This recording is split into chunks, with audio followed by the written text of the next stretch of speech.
jamaah? Alhamdulillah. Alhamdulillahirrabbilalamin, kembali lagi di Islam Itu Indah. Jamaah yang di rumah nih, yang baru bergabung ya. Kita ingatkan lagi tema kita pagi hari ini adalah, benarkah umur wanita ini lebih panjang dibandingkan umur laki-laki? Ayo yang baru bergabung, ayo sama-sama kita main tebak-tebakan gimana nih katanya nih. Nah ini bukan tebak-tebakan tapi ada penjelasan nih, secara islaminya bagaimana. Nanti ada utang nih tapi dari Ustazah Lulung nih tadi nih ya. Tadi belum jawab pertanyaan saya nih, apakah dengan berbakti kepada orang tuanya ini bisa menyebabkan wanita ini lebih panjang umurnya karena keberkahannya ya. Tapi bagaimana dengan wanita-wanita yang dilarang bertemu dengan orang tuanya sama laki-laki? Contoh melarangnya laki-laki ya gini, kamu nggak usah deh ke rumah orang tua kamu dulu deh, ya kamu di rumah aja dulu ngurusin anak-anak. Nah itu bagaimana tuh? Jangan disuruh duduk lagi, dijawab. Oh iya, tapi suruh duduk. Baru pengen suruh duduk sama lari. Gitu. Jawab ya. Terima kasih Kakak Fadli. Jawab sekarang nih. Sekarang. Oh, kirain Ya Allah, besok. masa besok. Ya Allah. Pemirsa yang dirahmati Allah. Jadi apakah ada keberkahan kalau kita ini berbakti sama orang tua? Istilahnya birrul walidain. Sehingga karena dapat keberkahan, dapatlah keberkahan ilmu. Panjang deh umurnya.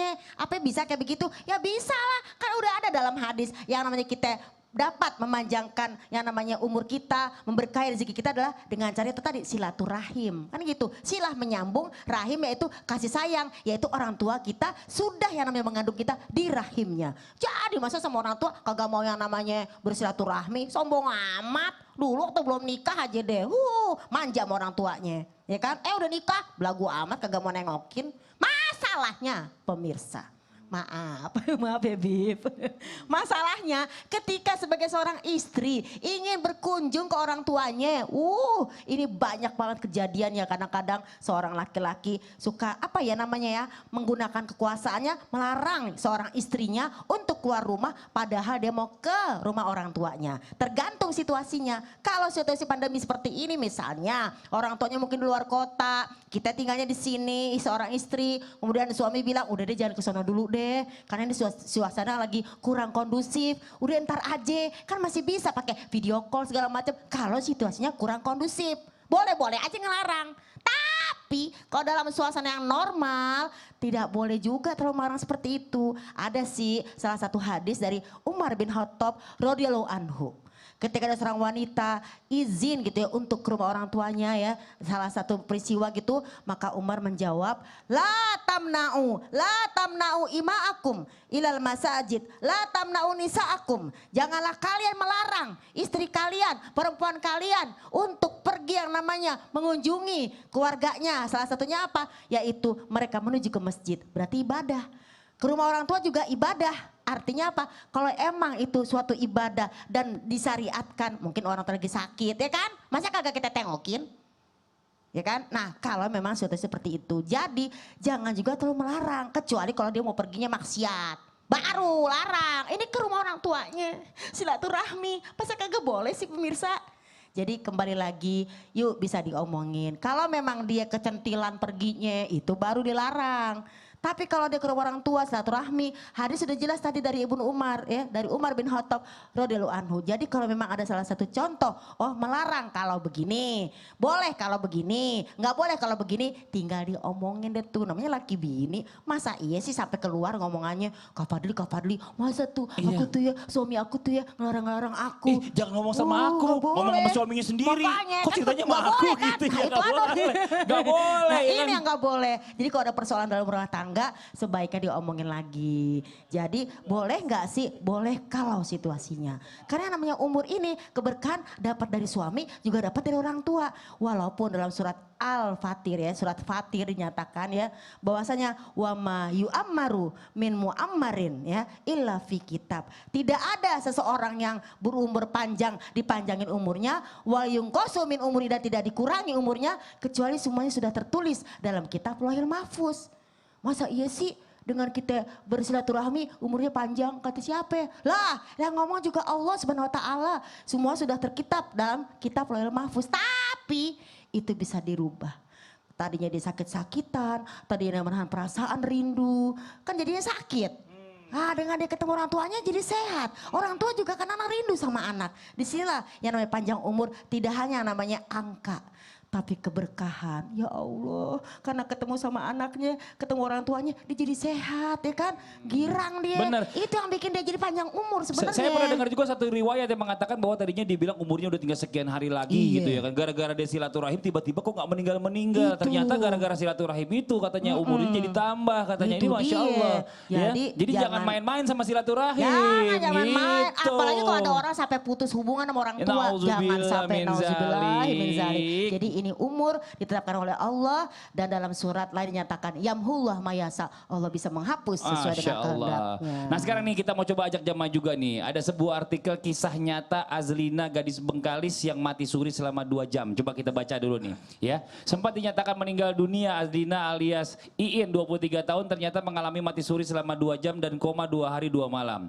Mahasiswi Sekolah Tinggi Agama Islam STAI Bengkalis ini mengaku selama mati suri ia diperlihatkan berbagai kejadian alam barzah dan akhirat serta beberapa kejadian yang menyangkut amal dan perbuatan manusia selama di dunia. Kisah tentang mati suri ini dan berbagai pengalaman gaib yang dialami Azlina alias In 23 tahun ini membuat heboh masyarakat Bengkalis, khususnya warga desa Pematang Duku, Kecamatan Bengkalis yang antara percaya dan tidak percaya dengan cerita ya dalam mati suri itu. Berikut kisah perjalanan gaib yang dituturkan Azlina Rabu silam di aula studio SJTV Bengkalis. Nah ini nih ya, kalau kita ngelihat tadi ini ya kan ini ada satu pelajaran kalau seandainya orang percaya nggak percaya itu kadang-kadang ngomong orang keterlaluan juga. Lu mau mati suri katanya, nggak mau lah ya kan, siapa yang mau mati walaupun suri gitu loh. Iya kalau Nggak balik. mau juga kalau balik nih. Kita udah sama-sama baca artikel tadi, seorang wanita yang mengaku pernah punya pengalaman mati suri atau yang kita kenal dengan mati lalu hidup lagi. Nah pertanyaannya nih buat Habib nih, mau izin nih Bib nih. Kirain timun suri tadi. Nih aduh ya Allah ya Robbi, kalau itu mah enak buat bulan puasa, buka puasa itu. Apakah peristiwa mati suri tadi ini merupakan cara Allah memberikan umur yang panjang untuk memperoleh kesempatan kedua kali agar wanita itu bisa hidup lebih baik atau bahkan bertobat. Tapi ada juga nih yang udah dikasih kesempatan kedua ya, walaupun nggak mati suri, tadinya mau ketabrak nggak jadi atau bagaimana ceritanya kan macam-macam nih. Banyak. Tapi nggak pernah dimanfaatkan. Bagaimana nih penjelasannya Bang kapok-kapok Izin? ya. Nggak kapok-kapok. Ya kan. Bismillahirrahmanirrahim. Jamaah, oh jamaah. Alhamdulillah. Rabbi syrahli sadri wa yassirli amri wahlul uqdatan min lisani yafqahu qawli. Yang pertama saya mau bahas tentang peristiwa mati suri. Peristiwa mati suri ini adalah hal jais bagi Allah Subhanahu wa taala. Idza arada syai'an ayyakula lahu kun fayakun. Kalau Allah Subhanahu wa taala berkehendak untuk sesuatu menjadikan, maka jadilah. Dan sebagaimana juga diterangkan oleh Al-Imam Syekh Ahmad Al-Marzuki di dalam kitab Aqidatul Awam, wa jaizun bifadlihi wa adlihi tarkun likulli mumkinin kafi'lihi.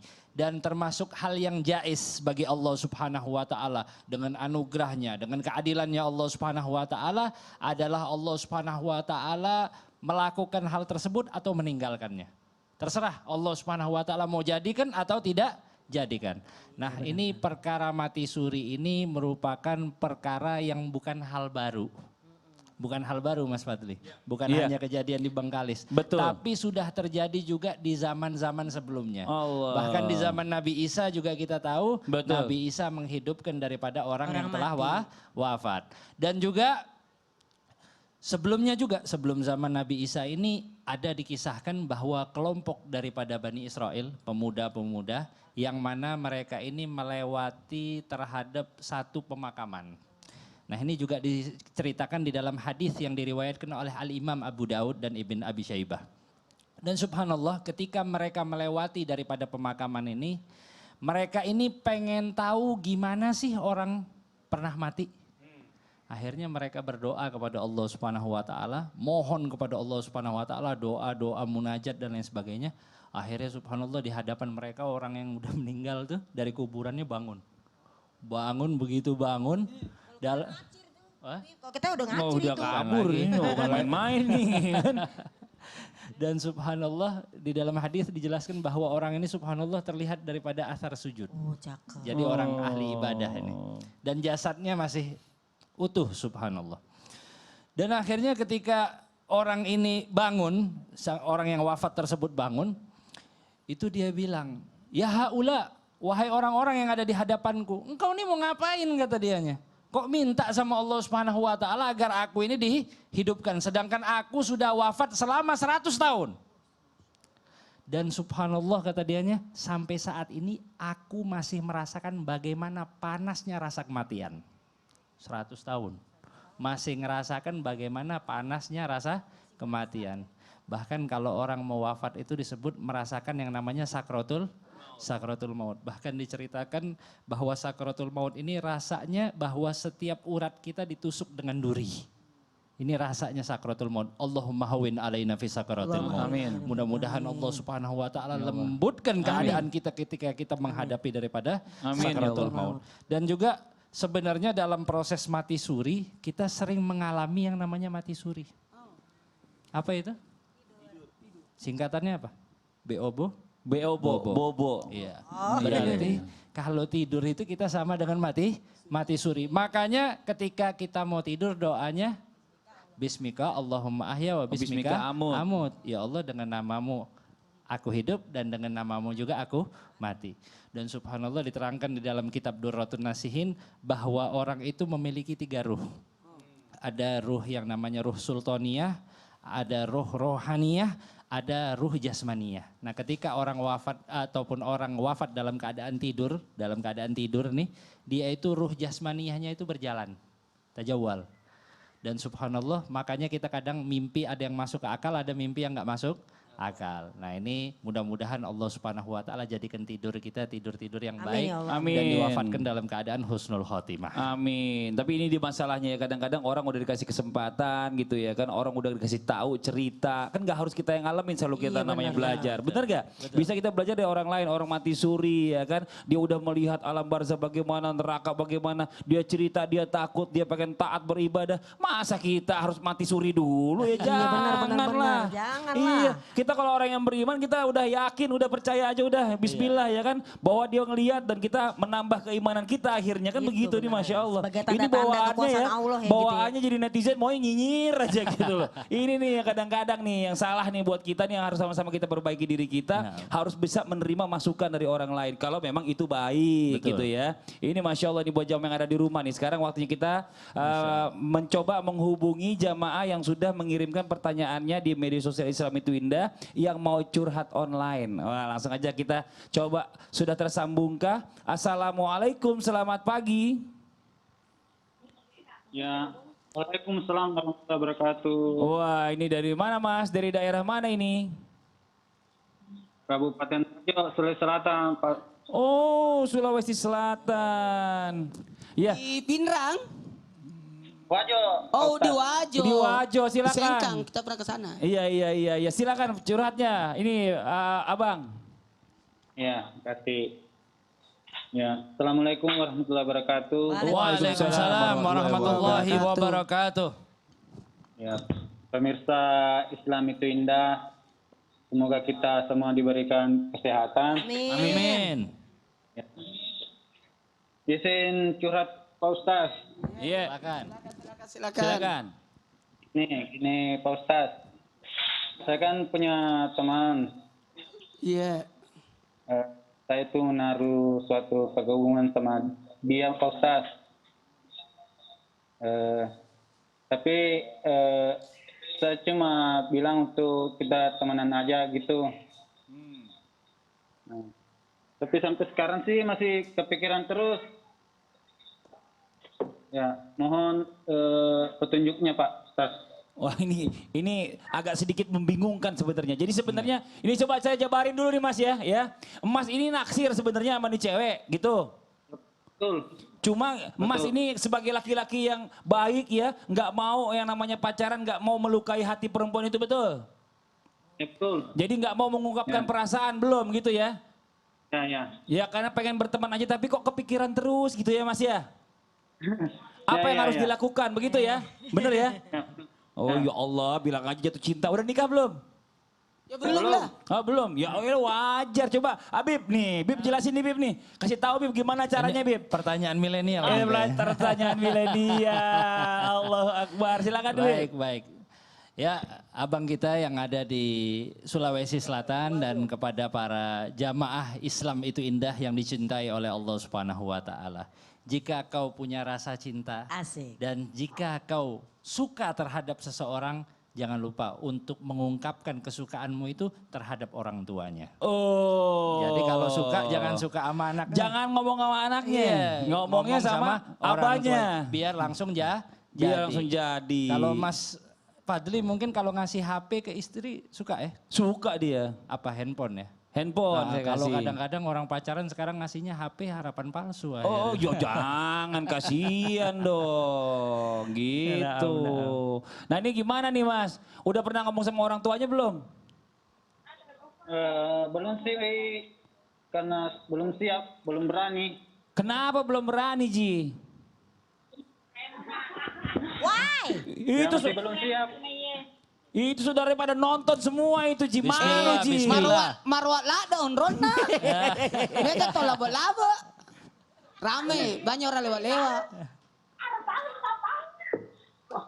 Ya Allah itu ramai banget. Iya. Nenek nal. Maga nih. Tar dulu. Ini Kakak, Mas, kalau mau curhat mah mojok, ini curhat mah di tengah-tengah keluarga. Keluarga dengar semua.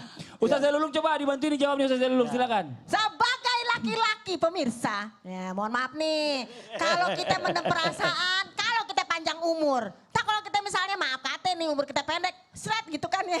Gimana? Kalau umur pendek gimana? Seret Itu gitu. kepleset itu. Oh, iya. Kepleset. Nah, kita membawa perasaan itu sampai mati. Kasihan perempuan ini tidak diberikan yang namanya keyakinan. Karena apa? Suka nggak suka, diterima nggak diterima, kita katakan saja daripada kita penasaran. Kenapa? Kulil haqqa walau kana murron. Katakan yang benar. Aku suka. Bukan berarti kan nggak mau suka terus yang kita mengerjakan yang haram. Tadi yang guru kita menyatakan ta'aruf. Kalau memang dia suka, kita suka, jadi langsung ke pelaminan ya enggak? Kalau memang kagak jadi, berarti belum jodoh. Daripada penasaran, omongin aja. Jangan PHP begitu. Nah, Kasihan juga yang perempuan. Perempuan juga kan ngomong duluan juga kan malu. Mungkin dia menanti-nanti, ini orang gimana sih? Gak suka tapi berteman-berteman tapi HP aja diperhatiin. Gimana sih? Penasaran kita wanita. Oh ya Allah, sampai segitunya. Gitu, jadi jangan sampai mengecewakan. Iya, Oke? iya. Yang tegas lah sebagai laki-laki, gimana sih? Iya, mana dia tuh si Masnya dari Wajo tadi? Mana Mas. masnya? Masih Ya, ya, online. Sulawesi. siap. Iya, gimana? Sudah puas kah Bismillah. jawabannya? Ya, Sudah sangat puas Ki jelas. jawabannya Ki? Angkan aja mata kah? Ada kerjaan Tami? Ah? Ada sih sampingannya Pak Ustaz. Iya, tapi rencana pernikahannya tahun ini. Belum Pak Ustaz. Iya. Ya sudah nanti kita bahas lebih lanjut lah. Pokoknya ini harus memberanikan diri, ungkapkan Beranikan dulu ya. Ya Mas ya, makasih banyak ya Mas ya. Mudah-mudahan bisa jadi pelajaran nih ya, bermanfaat ya Mas ya. Amin, Langsung amin, dilamar aja lah amin. lebih baik. Amin amin ya robbal alamin. Assalamualaikum. Nah sekarang kita lanjut lagi nih ke Ustadz Maulana. Saya mau nanya nih Ustadz Maulana. Iya. Kalau katanya orang nih, katanya wanita itu lebih panjang umurnya dibandingkan laki-laki, otomatis jumlah perempuan ini pasti jauh lebih banyak daripada laki-laki. Nah, saya ingat jadinya masalah ini, pertanda-tanda ini kalau kiamat. Kalau tanda-tandanya kiamat itu katanya itu adalah wanita itu lebih banyak daripada laki-laki. Itu apa gimana Ustadz penjelasannya? Penjelasannya duduk. Dah, kok duduk lagi sih? Semuanya penjelasan duduk mulu. Maksudnya duduk jangan kemana-mana, jangan pindah-pindah channel. Oh, Karena gitu. sesaat lagi saya akan jelaskan apakah wanita itu adalah sebagian daripada tanda-tanda kiamat. Nah, setelah ini tetap di Islam itu indah. Jamaah, oh jamaah. Alhamdulillah.